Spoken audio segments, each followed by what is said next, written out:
요한복음 16장 7절에서부터 11절까지 우리 같이 읽도록 합니다. 시작.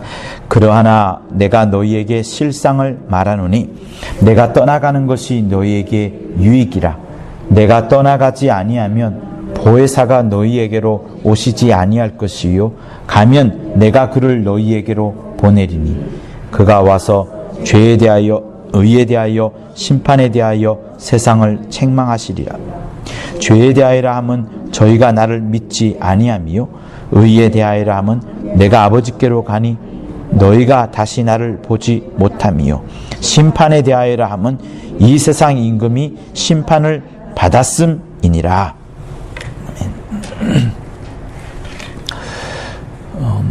성도 여러분, 종교개혁이 일어나기 이전부터 가톨릭이 자기들의 어떤 철학도 신학을 만들어 올 때부터 계속 추구해 왔던 것들이 하나님께 영광이라는 것이었습니다. 하나님께 영광을 돌리는 것, 하나님께 모든 영광을 지금도 이제 우리가 돌려야 되는 것, 이것으로 했었고, 또 루터가 역시 신교를 만들고 또 종교개혁을 일으켰지만 여전히 교회가 추구해야 될 부분들은 하나님께 영광 돌리는 것을 계속 말을 해왔습니다. 그런 입장에서 성경을 자세히 보자면 구약 성경은 하나님께 영광 돌리는 부분들이 꽤 많아요. 시편이나 잠언이나 또 유대인 민족들이 늘 하나님을 추구해 오고 하나님을 경외해 왔던 그런 신앙을 보자면 맞습니다. 그리고 신약에 와서도 충분히 하나님께 영광 돌리는 여러 장면들, 또 우리가 여러분들도 알다시피 그리스도의 영광의 복음의 광채 들어보셨잖아요. 그죠? 내가 주 예수를 바라보니 아버지의 독생자의 영광이요 은혜와 진리가 충만하더라, 이런 표현도 있고, 또 히브리서에도 그리스도의 복음의 광채, 고린도서에도 에베소서에도 예수께서 굉장한 영광 가운데 우리 오셨고 또 지금도 보좌에서 영광 가운데 계신다, 이런 말씀을 우리는 많이 들어왔었습니다. 그래서 하나님의 영광, 가장 많이 말씀하시는 것이 하나님의 영광, 우리도 하나님께 영광을 돌리자, 이제 이렇게 이야기들을 합니다. 근데 우리가 알고 있는 하나님의 의도에서 좀 다른 것은, 우리는 하나님의 영광을 제일 의도로 보지 않고요, 아버지께서 무엇을 원하시느냐, 아버지께서 창세 이전부터, 아버지께서 이 세상을 만든 창세 때부터 또 이후까지, 처음부터 영원 전부터 영원 끝까지 아버지께서 무엇을 원하셨느냐, 그것을 집중하는 겁니다. 그런 입장에서 집중해 보면 항상 아버지께는 등장하는 한 존재가 있습니다.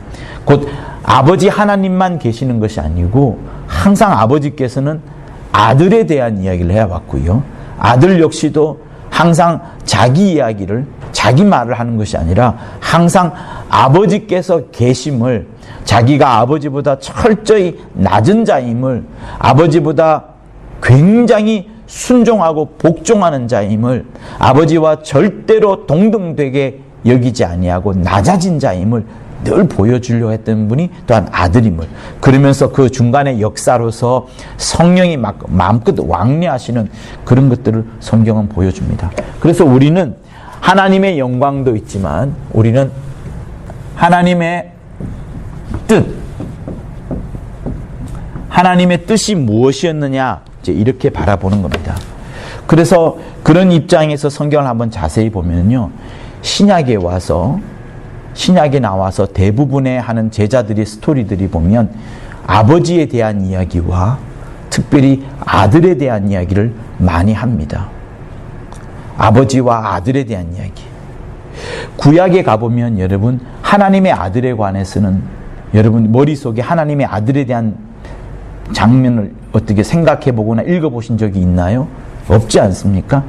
구약의 여러 스토리들을 흘러보아도 뭐 유대인의 역사, 이스라엘 건국사, 그 다음에 바벨론 포로로 끌려가고 또 시편과 잠언 전부 다 훑어보더라도 하나님 당신에 대해서만 이야기를 하지 하나님의 아들에 관해서는 이야기가 많지 않습니다.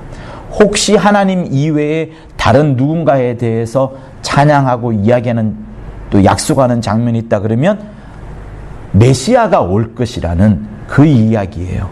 곧 유대인들은 이 구약 성경이 말하는 것은 하나님의 아들을 말하는 것이 아니라 구약 성경은 메시아에 관한 약속을 계속하고 있습니다. 그런데 신약에 와서 살펴보니까 그리고 특별히 율법의 마침이요 선지자의 마침이요 이 구약 성경의 마침이라고 할 수 있는 마지막 선지자인 요한, 침례 요한이 마지막으로 본 사실 그리고 침례 요한이 모든 이방인들, 모든 유대인들에게 일러준 사실은 뭐냐면 저 앞에 오는 저 사람은 예수를 향해서 말하는 거예요. 저 사람은 하나님의 어린 양이요 하나님의 아들임을 내가 증거하노라 이렇게 말을 했던 겁니다. 그러니까 유대인들의 입장에서는 지금 침례받으러 침례 요한 앞에 딱 왔을 때 자기들은 충격을 받지 않을 수 없는 거예요. 이 침례 요한이 그동안에 뛰어난 선지자라고 했고 많은 사람들이 침례를 받는데 이 침례 요한이 밝히는 사람이 누군가를 밝히냐면 메시아 수준이 아니라 하나님의 아들이라는 정말 여러분 신성모독이라고 할 수 있는 정도거든요. 감히 하나님의 아들이 사람의 모양으로 나는 것은 말도 안 된다. 이거는 쳐죽여야 된다라고 우상 중에 최고의 우상이라고 생각하는 것들이 유다인들의 생각이었는데 그 생각을 막 이렇게 퍼뜨리는 거니까 얼마나 충격을 받았겠습니까? 그러니 여러분 우리가 알아야 될 사실은 뭐냐면 하나님께서 일관되게 이 땅에 누군가를 보내주시려고 메시아를 보내주려고 하셨는데 이스라엘 백성들을 구원하시려고 또 그들에게 아브라함의 복을 확실하게 주시려고 누군가를 보내주신다고 했는데 막상 와보니까 막상 오신 사람을 보니까 하나님의 아들이라는 거예요. 하나님이 친히 이 땅에 오셨다는 것들을 제자들이 보고 침례 요한이 보고 이렇게 된 겁니다. 그러니까 침례 요한이 먼저 하나님의 아들이라 말하기 전에 아무도 어느 누구도 제자들도 그때 없지 않았습니까? 그때 누가 예수께서 제자들을 세웠어요? 아무도 제자들을 세우지 않았습니다. 아무도 예수에 대해서 알지도 못했습니다. 다만 모친 마리아만 어렴풋이 알았을 뿐이지 아무도 역사상에 등장하지 않았던 그때입니다. 심지어 누구도 몰랐어요. 마귀도 몰랐습니다. 예수께서 침례를 받으실 때 성령이 그때 임하시고 그때로부터 하늘에서 음성이 들리고 소리가 들렸고 그때로부터 예수께서 성령에 이끌려 가지고 성령의 몰아내심을 따라서 이곳 저곳 이곳 이 역사 저 역사를 만들어내신 거예요. 그 전까지는 아무도 확정할 수 없었던 사실이 예수께서 하나님의 아들이었다는 사실을 몰랐던 겁니다. 물론 예수 스스로는 본인 스스로 인식을 하셨을 거예요. 그러나 세상 천지는 아무도 몰랐던 겁니다. 모친 마리아도 그냥 육체로서만 알았을 뿐이지 성령으로는 아직 깨닫지 못했던 때였고 다른 영적인 존재들도 예수에 대해서 알지 못했던 때인 겁니다. 그런데 예수께서 침례를 받으시고 성령이 임하시고 성령이 몰아내심을 따라서 이곳저곳 가다 보니까 그때부터 뭐가 드러나요? 귀신들이 막 소리 지르고 가만히 있던 귀신들이 막 발광을 일으키고 하는 역사가 나타났던 것들이 침례를 받고 나서부터 시작이 된 겁니다. 그러니까 여러분 우리가 이 사실에서 잘 알아야 될 것은 성령으로 인도함을 받는다는 것이 얼마나 중요하다는 것을 함께 알아야 되고 예수께서 이 땅에 오신 그 중요한 이유가 무엇인가에 대해서도 또한 알아야 되는 것이고 이 두 가지를 잘 알아야지 우리의 신앙생활의 목표, 우리가 무엇을 위하여서 신앙생활하는지 그 이유가 드러나게 되는 겁니다. 그래서 기존에 있는 신학들과 기존에 있는 교회에서는 하나님의 영광을 말하지만 우리는 하나님의 뜻이 어디에 있느냐 하면 그 아들을 보내려고 하는 그것. 그러니까 성도 여러분, 절대로 잊지 마십시오. 하나님의 영광하고 하나님의 뜻과는 많이 다릅니다. 다르다는 것을 여러분이 확실히 인식을 해야 돼요.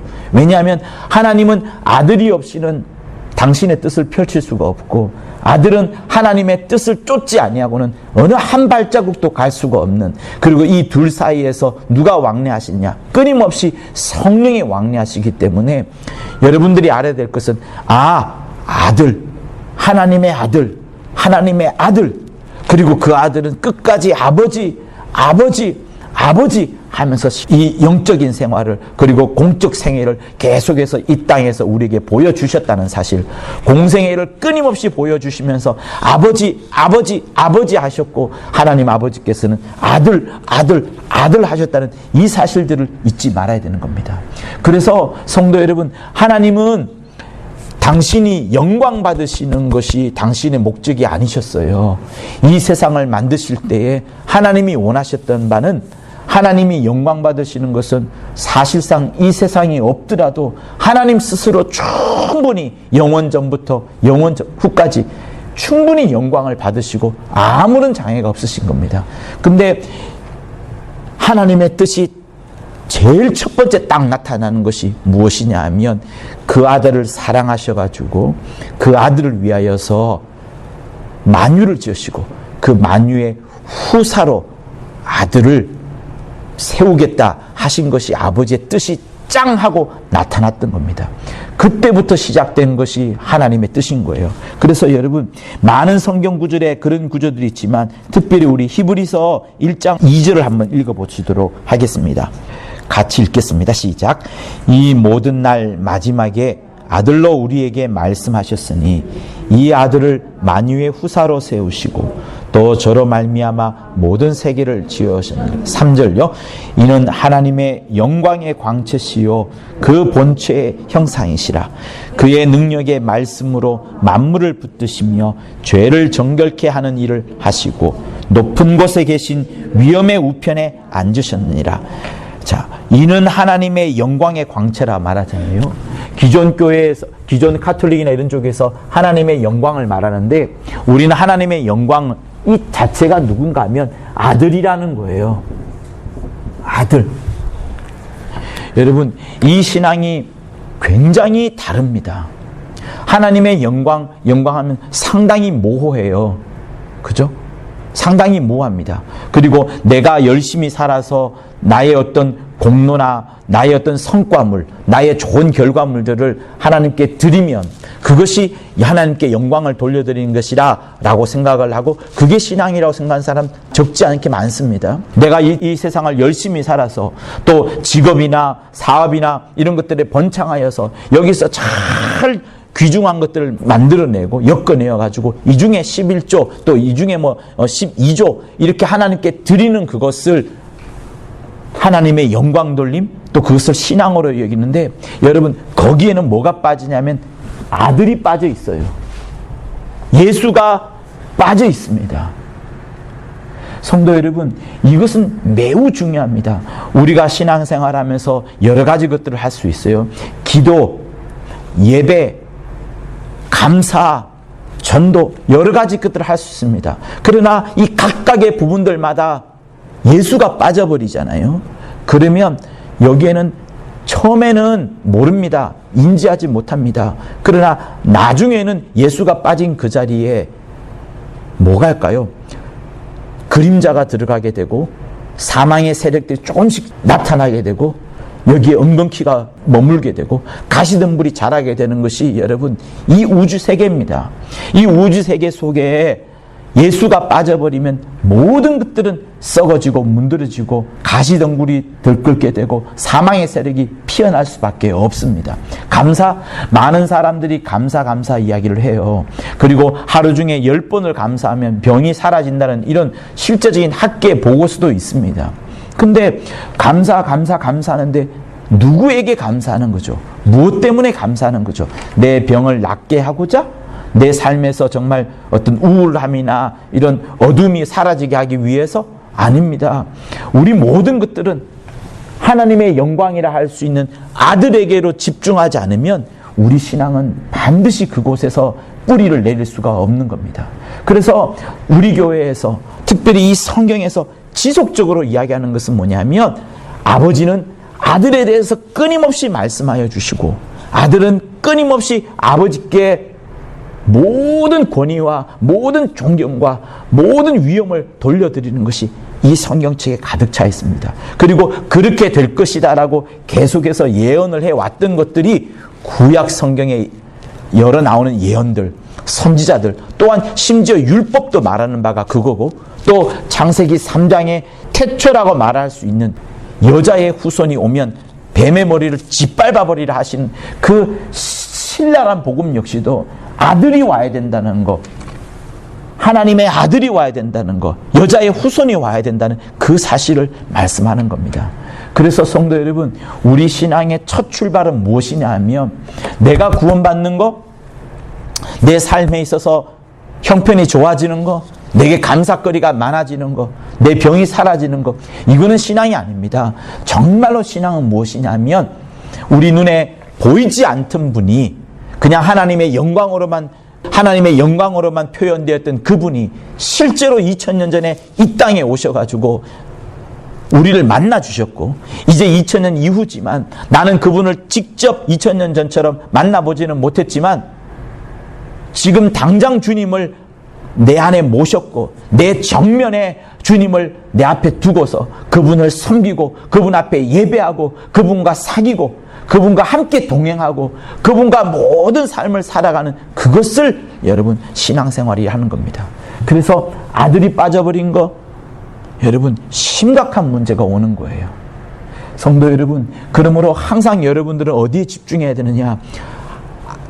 하나님께서 보내신 자, 그 아들 예수께로 집중을 하시고, 그 예수를 자세히 살펴보니 그는 항상 아버지께 존귀와 위엄과 영광과 항상 아버지를 높여드리는 그 일을 했구나. 그러므로 나도 그러면 어떻게 되느냐? 이 땅을 살아가면서 내 영혼을 아끼고 사랑하고, 내 영혼에 모셔둔 주 예수를 섬기고 또 섬기고, 주 예수께서 살펴보시는 늘 하나님 아버지의 뜻을 헤아려 보아서 내 삶 속에서, 내 인생 가운데에서 하나님의 뜻이 나타나도록 해야 되는 것이 우리의 신앙 생활인 겁니다.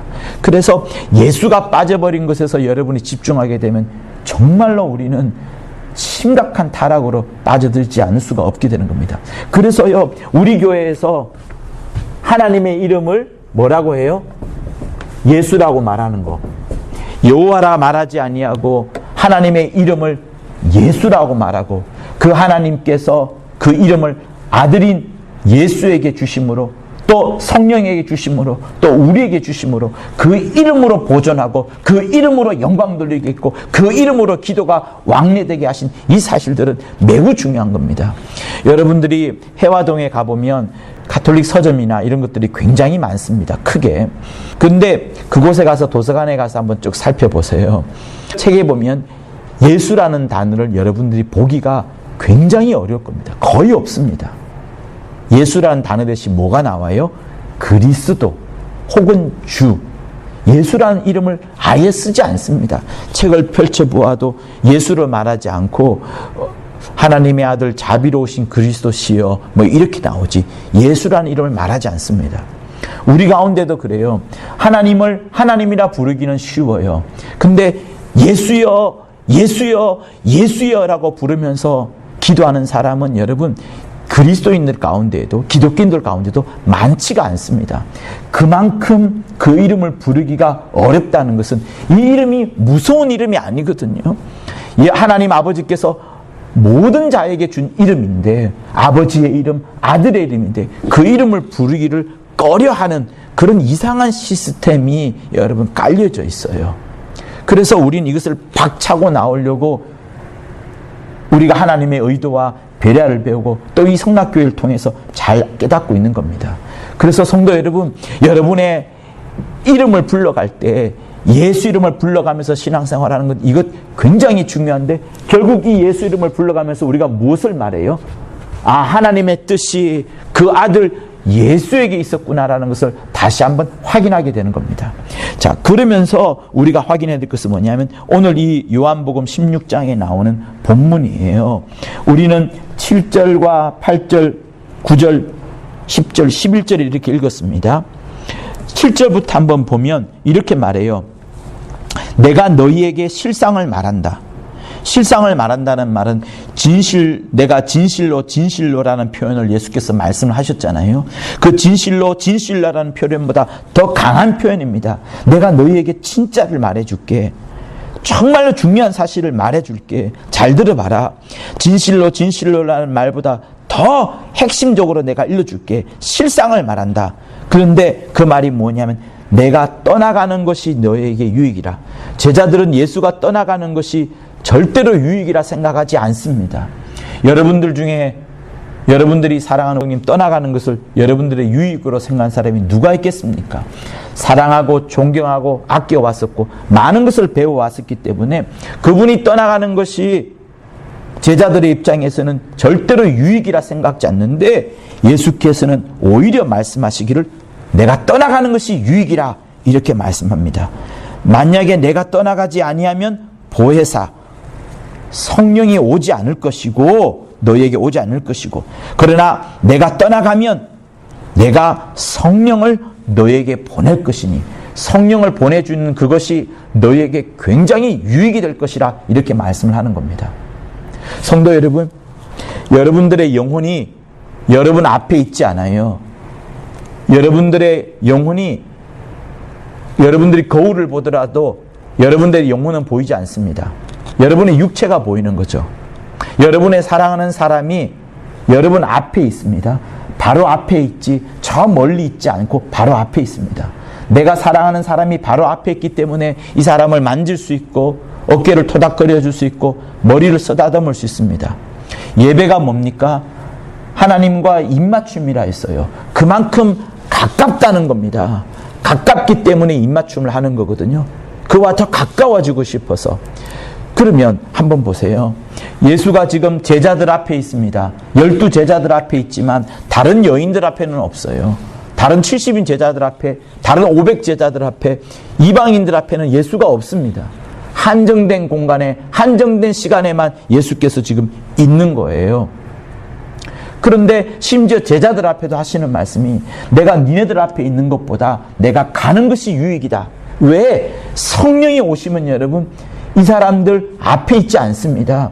제자들 앞에 있지 않습니다. 제자들과 키스하는 수준이 아닙니다. 제자들의 머리를 만지고 제자들의 어깨를 토닥거려주고 제자들을 허깅하는, 안아주는 그 수준이 아니라 아예 통째로 이 속에 들어와 버리시기 때문에, 성령이 제자들 속에 확실하게 들어와 버리기 때문에, 여러분들이 여러분의 육체를 보지만 여러분의 영혼을 만질 수 없잖아요. 여러분의 영혼을 만질 수 있고 여러분의 영혼을 깨닫는다 그러면 얼마나 감사하겠습니까? 우리는 지금 신앙생활을 잘하고 있기 때문에 자기 영혼을 만지기도 하고, 자기 영혼이 지금 어떤 상태라는 걸 깨닫기도 하고, 자기 영혼을 놓고서 기도하고 간구하고, 이 영혼이 예배를 잘 드리기 위하여서 온갖 방해와 핍박들이 있지만 내 영혼이 예배 드리는 마음으로 이렇게 우리는 영혼을 그렇게 깨닫고 있습니다.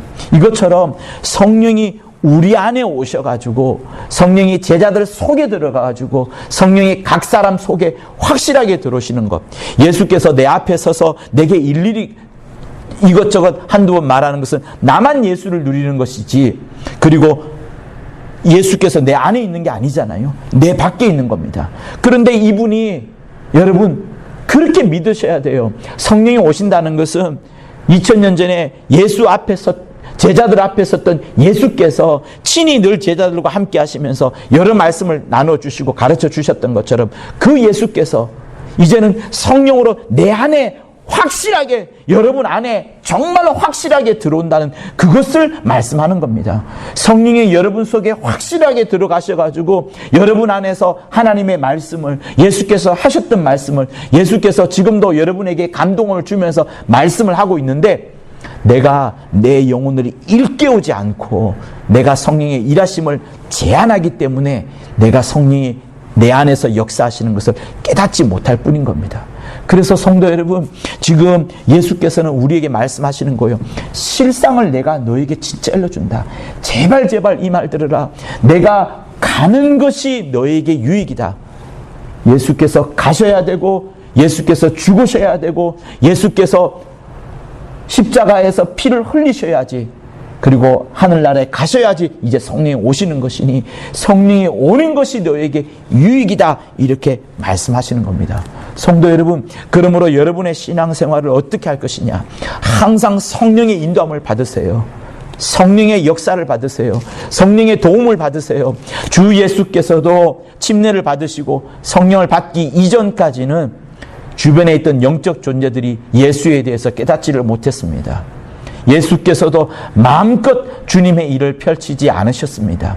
말씀을 전하지 않으셨습니다. 회당에 들어가셔 하늘의 놀라운 말씀을 전하지 않으셨습니다. 하늘에 대한 이야기를 하지 않으셨고 구원에 대한 이야기도 하지 않으셨습니다. 다만 스스로 인식만 하시고 이래저래 돌아다니시거나 어릴 적에 성전에 가셔서 랍비들하고 대화를 나누는 수준, 모친하고 이런저런 이야기를 했을 뿐이지 예수께서 나타내지 않으셨어요. 성령의 인도함을 받을 때부터 하나님의 아들도 성령을 도움을 받고서야부터 일하셨으니, 그러면 우리는 어떻게 해야 되겠습니까? 우리 역시도 성령의 인도함을 받는 역사를 받아야 되는 거예요. 성령의 인도함을 받는 역사가 뭡니까? 라고 저한테 물으신다면 여러분, 이겁니다. 여러분들이 가정에서 일하실 때 내가 지금 하는 일들이 이게 지금 성령으로 하는 일인지, 아니면 죄악 가운데 일인지, 아니면 그냥 내가 단순한 문화생활로 내가 세상을 그냥 즐기는 마음으로 하시는 것인지 여러분 충분히 판단할 수 있어요. 우리에게는 육체와 혼과 영이 있습니다. 육체를 추구한다는 사람은 제일 쉽게는 뭐냐면 정욕을 추구하는 삶을 말하는 거예요. 먹고 마시고 이런 것들, 의식주에 관련된 것들. 그러나 혼과 관련된 일은 뭐예요? 책을 많이 보고 지식을 쌓는 것, 그리고 어떤 조용한 곳에 가서 힐링한다 하면서 내 마음을, 심신을 평안하고 안정하게 하는 것, 아니면 먼 곳에 비행기를 타고 가서 여행을 하면서 이것저것 누리는 것, 맛있는 커피, 비싼 커피를 사서 분위기 있는 곳에 가서 멋진 책을 읽는 것, 이런 것들은 여러분 신앙생활이 아니라 곧 우리의 영에 큰 도움이 전혀 되지 않습니다. 영적 생활이라는 것은 그런 것들이 아니라 여러분 뭐예요? 아들과 관련된 일을 했어요.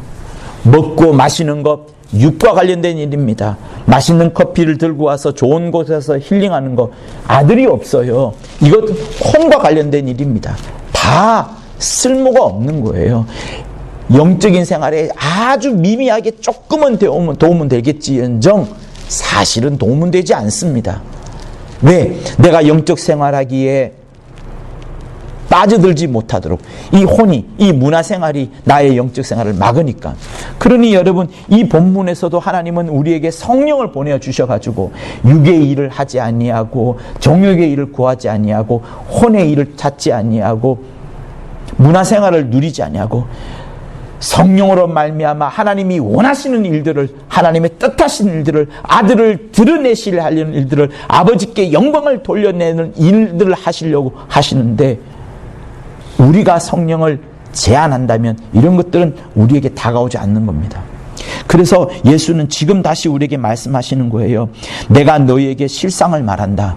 내가 떠나가는 것이 유익이다. 내가 가지 아니하면 그가 오지 않을 것이고 내가 가야지 그가 온다. 내가 간다는 말은 무엇이에요? 예수께서 죽으셔야 된다는 것을 말씀하는 겁니다. 자, 그리고 나서 그가 와서 8절, 9절, 10절에 대해서 놀라운 이야기를 합니다.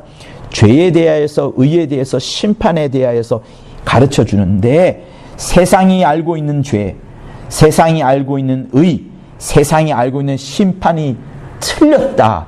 그것을 수정해서, 그것을 바꾸어서 새롭게 가르쳐 줄게. 무엇이 죄냐, 무엇이 의냐, 무엇이 심판이냐 가르쳐 준다는 겁니다. 그런데 죄에 대하여서라 무엇을 가르쳐 줍니까? 저희가 나를 믿지 아니하며, 나를 믿지 아니하며. 여기서 나가 누굽니까? 성령이 말하는 겁니다. 성령이 일러주시기를 예수를 믿지 않는 것이 죄라고 말합니다. 성도 여러분, 우리가 이 세상에 있는 많은 사람들이 심판을 받을 때는 무엇 때문에 심판받느냐 하면 자기 죄 때문에 심판을 받습니다. 어느 누구도 자기 죄 때문에 심판받지 않냐고 다른 이유로 심판받는 사람은 없어요. 모든 사람이 자기 죄 때문에 심판을 받습니다.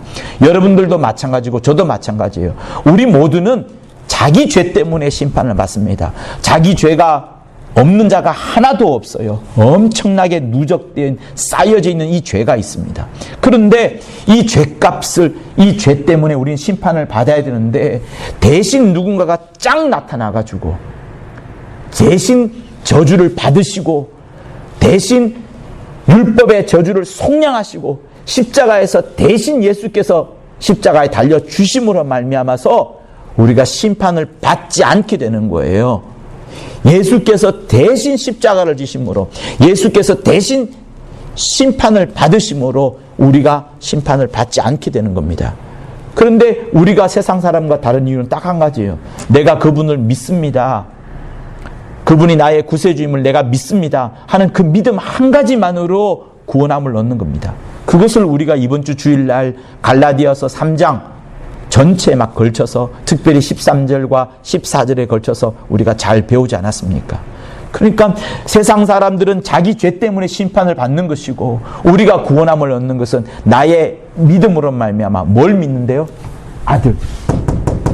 하나님의 아들을 믿는 그 믿음 때문에 내가 구원함을 얻는 겁니다. 내가 심판을 받지 않는 겁니다. 어떤 사람들은 또 믿음. 여러분, 믿음이 뭡니까? 믿음만 계속 생각해 보세요. 한번 생각해 보세요. 믿음만 계속 생각하면 여기에 뭐가 빠져요? 아들이 빠집니다. 아들이 빠지고 뭐가 들어가요? 자기 신념이 들어가요. 그래서 믿음이라는 것도 정말 구원에 있어서 제일 중요한 단어인데 누구를 믿느냐는 겁니다. 아들을 믿는다는 것을 말하는 거예요. 그래서 성도 여러분, 우리의 신앙생활은 반드시 아들이 빠져버리면 안 된다는 거, 그리고 그 아들은 항상 아버지를 증거한다는 거, 그리고 이 아버지를 증거하기 위하여서 예수께서도 성령의 충만함을 받아서 역사했던 사실을 잊지 말아야 되는 겁니다. 그런데 예수께서 우리에게 죄에 대해서 말씀하실 때에도 저희가 나를 믿지 아니하며 예수를 믿지 않는 것이 죄라는 걸 말하는 거예요. 많은 사람들은 이 세상에 있는 많은 사람들을 뭐로 죄로 생각해요? 도둑질하는 거, 살인하는 거, 누군가를 자살하게 만드는 거, 이런 것들을 죄라고 여기지만 하나님의 입장에서는 그런 것들은 죄가 아니라는 겁니다. 왜? 죄가 아닌 것이 아니라 능히 살릴 수 있는 죄, 능히 죄 사함을 얻게 하는 죄이지만 예수를 믿지 않는 것은 도무지 사할 수 있는 죄가 아니라는 것이기 때문에 예수께서 죄에 대하여라면 예수를 믿지 않는다는 것을 말하고, 의에 대해서도 마찬가지입니다. 우리가 의에 대로 생각하면 뭐가 의입니까? 의에 대하여라 하면 이라고 들었을 때 주변에 바리새인들이 있었으면 맞아, 나야, 우리들이야말로 바리새인들이야. 여러분, 예수 당시에 바리새인들이 어떻게 생각한 줄 아세요? 하나님은 이스라엘을 멸망시킬 것이다. 하나님은 온 세상을 멸망시킬 것이다. 그러나 의인 10명이 있어서 소돔과 고모라가 겨우 건짐을 받으려고 했던 것처럼 이스라엘 땅에 바리새인들이 있음으로 인하여서 의인이라 칭할 수 있는 바리새인들이 뭉쳐 살고 그들끼리 의인이라고 계속 이렇게 하면서 서로를 견제했기 때문에 이 바리새인이라는 의인이 있었기 때문에 하나님께서 이스라엘을 멸망치 아니하시고 나중에는 이스라엘 전체를 구원할 거라는 큰 믿음을 가졌던 것이 당시 바리새인들과 유대인들의 믿음이었어요. 그러니까 바리새인들은 매우 중요했죠. 바리새인들 때문에 자기들이 살 수 있다고 생각했으니까, 저들이야말로 율법을 가장 잘 지키는 자들이라고 생각했으니까. 그런데 예수께서는 바리새인들을 공격을 하고 바리새인들과 예수께서 부딪히니까 백성들이 어이가 없는 겁니다. 백성들이 혼동을 일으키는 거죠. 근데 그때 예수께서 말씀하시기를 의에 대하여라면 내가 아버지께로 가니, 예수께서 지금 당신을 말하는 겁니다. 예수께서 아들이 아버지께로 가니 너희가 다시는 나를 보지 못하며. 그러니까 예수께서는 누구를 의라고 말하는 겁니까? 자기를 또한 의라고 말하는 거예요. 성도 여러분, 이 성경은 무조건 예수로 향해 가 있습니다. 무엇을 하든 예수로 가 있어요. 죄라는 것도 예수가 없는 것이 죄인 것이고, 의라는 것도 예수가 가버렸기 때문에 이 땅에는 어느 누구도 이제 의인이 없는 겁니다. 바리새인도 절대로 의가 아니고 어느 누구도 의인이 아닌 거. 갓 태어난 아기도, 그렇게 순결한 여인도, 어느 누구든지 의인은 하나도 없다는 것을 성경은 말하고 있는 거예요. 왜? 의인이 가버렸으니까. 그러니까 우리는 의를 찾으려면 어떻게 해야 돼요? 다시 아들에게로 집중하는 것이 필요한데, 그것을 누가 일러주느냐? 성령이 일러준다 말씀하시는 겁니다. 그리고 심판에 대하여라 함은 이 세상 임금이 심판을 받았습니다. 이것도 여러분 굉장히 생뚱맞은 이야기예요. 제자들이 아니 세상 임금이 누군데, 헤롯이 그럼 세상 임금이냐, 빌라도가 세상 임금이냐, 로마 왕군이 세상 임금이냐, 그가 심판을 받았다는 얘기냐. 유대인들은 지금까지 죄를 지은 자가 심판을 받는다고 생각했거든요. 죄인이 심판받는다, 죄인이 병들었다, 죄인이 망한다, 죄인이 끝장난다라고 생각하는 것이 유대인들의 수천 년간의 역사인데, 예수께서는 이 세상 임금이 심판을 도무지 무슨 말인지 모르겠다. 죄인이 심판받는데 세상 임금이 죄인이란 말이냐? 예수께서 12절에 이렇게 말합니다. 내가 아직도 너희에게 이를 것이 많으나 지금은 너희가 감당치 못하리라. 제자들이 감당치 못할 것을 알고 있습니다. 세상 임금은 누구예요, 여러분? 마귀잖아요. 마귀가 심판받는 것을 말합니다. 그러니까 하나님의 계획에는 인간들을 심판할 생각이 하나도 없으신 거예요. 하나님의 첫 번째 계획은 이 우주를 지은 것도 뭐냐면, 원수 마귀를 우주에 가둬놓고 형무소에 넣어놓고, 똥집이라 할 수 있는 이 형무소에 가둬놓고 이것을 멸해버리는 것. 그래서 하나님의 아들이 이 땅에 오셔가지고 심지어 아들도 괴롭히는, 하나님께 거역했을 뿐만 아니라 아들도 죽이는 그 증표로 보시려고 하나님께서 아들을 보내셨고, 그때 마침내 아들을 죽입니다. 이제 끝장난 거죠. 이렇게 하나님께서는 심판에 대해서도 인간이, 여러분과 우리가, 내 이웃들이, 우리 친척들이, 세상 사람들이 심판을 받는 것을 하나님이 원하는 계획은 전혀 없었어요. 오직 한 영적 존재인 마귀만을 심판하려고 했는데, 사람들이 이것을 깨닫지 못하니까 성령이 우리 안에 오셔가지고, 야, 우리는 건짐을 받았다. 우리는 그냥 믿기만 하면 살아나는구나. 하나님의 하나님의 아들, 하나님이 보내신 자, 아버지께서 보내신 자를 믿기만 하면 우리는 의를 가지는 것이고 살아나는 것이고 죄가 없는 것이고, 이제 심판은 마귀만을 심판하려고 하시구나. 이거를 가르쳐 주시려고 하는, 그것이 여러분 이 성령이 가르쳐 주시려고 하는 겁니다. 그러므로 성도 여러분, 우리가 얼마나 귀중한 것을 배우고 있는지, 여러분 이런 설교는 시몬을 통하여서, 또 감독님을 통하여서, 우리 성락교회를 통하여서가 아니면 이 정도로 강조하면서 여러분 배울 수가 없어요. 그런데 이 부분은 정말로 중요한 부분이거든요.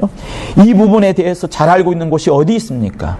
그러니까 코로나19 앞에서 정말 여러 교회가 지금 흔들리고 있고, 교회에 여러 소모임을 하지 못하는 이런 앞으로의 더 급박한 상황이 올 것인데, 우리가 이것이 잘못된 것이라는 거 알지도 모르고 있습니다. 코로나19 때문이라고 알고 있지, 이것이 교회 탄압이요, 교회 핍박이라고는 알지 못합니다. 그런데 여러분, 이때 우리에게 일깨워주는 것은 뭡니까? 그러함으로 장차 이 성경의 말씀은 정말 이루어져 가는 거예요. 마지막 때가 흐를수록 예수 진실로 믿는 사람은 핍박을 받는 것이고 눌릴 수밖에 없는 것이고, 그러나 이때 우리에게 더 무엇을 보내주세요? 이 성경이 나오는 것처럼 내가 보혜사를 너희에게 보내게 할 테니 그가 와서 너희에게 이런저런 말을 다 일러줄 것이고, 그리고 진리의 성령이 오시면 그가 너희를 모든 진리 가운데로 인도하실 것이고, 자의로 말하지 않는 것이고 오직 하나님 아버지로부터 듣는 것을 너희에게 일러줄 것이고, 또한 장래의 일들도 너희에게 알려주시리라 하시지 않습니까?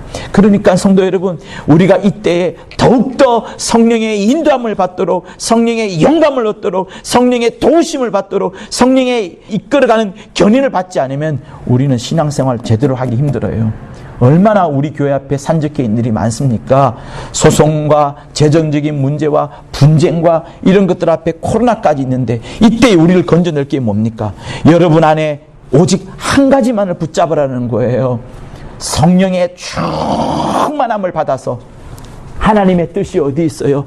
그 아들 예수께로 집중을 하고 하나님의 이름을 높여드리고 아버지께서 그 아들을 계속해서 말씀해 주시는 것처럼 이제 아들이 아버지에 대해서 계속 증거하는 것처럼 우리 역시도 우리 안에 성령의 충만함을 받아서 예수께서 하셨던 것처럼 아버지께서 하셨던 것처럼 성령이 일하시는 것처럼 마치 2000년 전에 이때의 모습과 같이 막 역사해야 되는 것이 우리일 겁니다.